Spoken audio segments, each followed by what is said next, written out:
E allora parte su Telefriuli una nuova trasmissione tutta dedicata ai personaggi storici del Friuli storico, ma anche a tante altre curiosità del nostro territorio.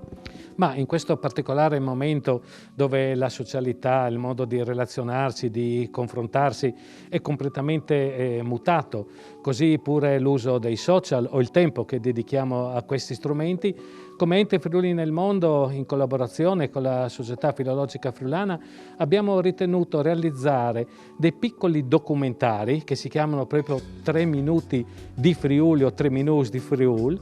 per essere vicini ai friulani, in modo particolare ai friulani residenti all'estero, dove batte un cuore friulano. Saranno delle piccole pillole di approfondimento delle tradizioni, della cultura, dei piccoli borghi, dei personaggi che talvolta, non dico sono dimenticati, ma non sono dell'interesse pubblico e non sono stati così sviluppati. Quindi queste piccole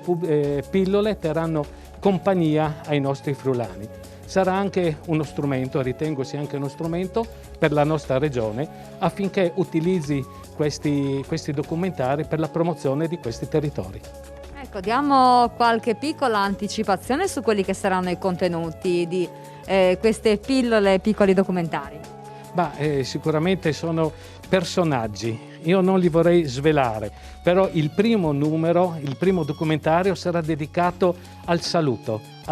friulano, il Mandi. Al Mandi dove noi lo usiamo, però capire perché lo stiamo utilizzando, come si saluta col Mandi, perché utilizzarlo, veramente ci saranno delle ricerche tematiche sviluppate, come ha detto la Società Filologica Friulana, che saranno delle piccole chicche che neanche noi conoscevamo.